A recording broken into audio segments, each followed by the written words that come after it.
But then obviously then you developed yourself and you grew 6 years with Cisco. And then that culminated up into a role as an account manager because you were really good at your job.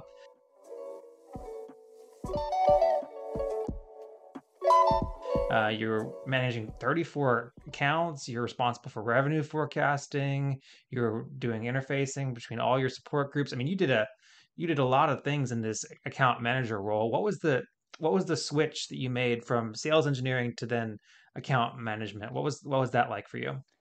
Yeah, so that was, I think, kind of an interesting path. I remember during my internship, so when you're, internship, you're kind of getting exposure to what life might be like once you're in outside sales at Cisco, outside sales as an account manager and as a systems engineer or sales engineer. Those terms are used interchangeably in this industry, but account managers and sales engineers are essentially kind of partnered up as kind of business partners, you could say.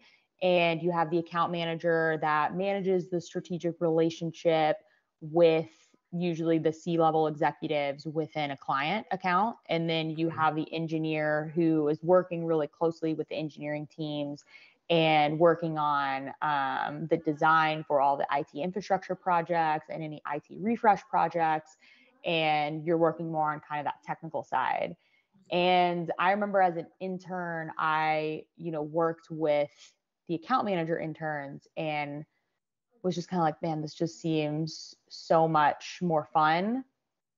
Or at least from my perspective, because, if you go back to just like my old story of just not really loving engineering from the jump, but just choosing it because it was more logical. But I, saw anyone who's on this business sales side of just kind of like, okay, you're, having these more like big picture conversations and you're talking about, technology really directly correlating to, how can we cut costs, increase revenue? And, you talk about that as an engineer for sure. If you're a good sales engineer, you have to bring it back to the business case for a project. But on the account manager side, you're really more heavily focused on that business sales. And it really is about, hey, how can we build a strategic relationship with these C-level executives within the client? So I think that aspect of having more high-level conversations about strategy and business and building these relationships was just a lot sexier to me than talking about a, data center refresh and, oh, like, let's talk about like, okay, we're going to add a disaster recovery site. How are we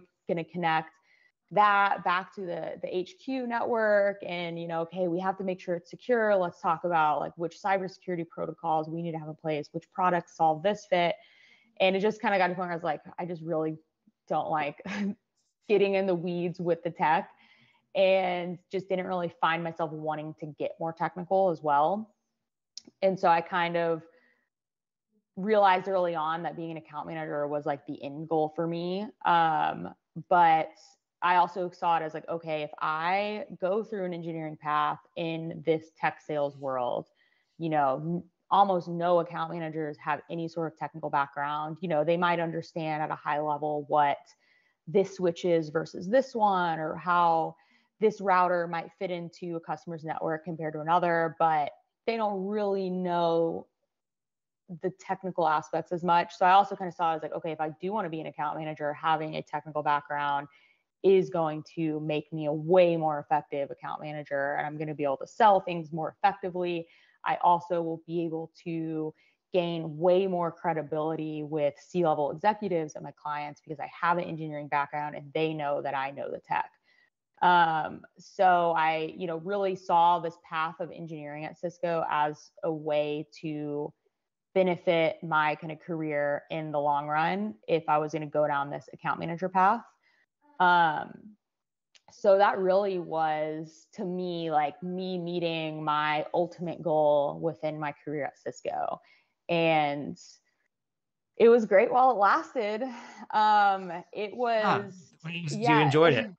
yeah, I enjoyed it. I mean, just especially like I worked with public sector customers. So, you're not just selling IT products and services to another Fortune 500 company where this equipment's going in the office buildings and we're talking about how to connect users to the network and, how to secure their data.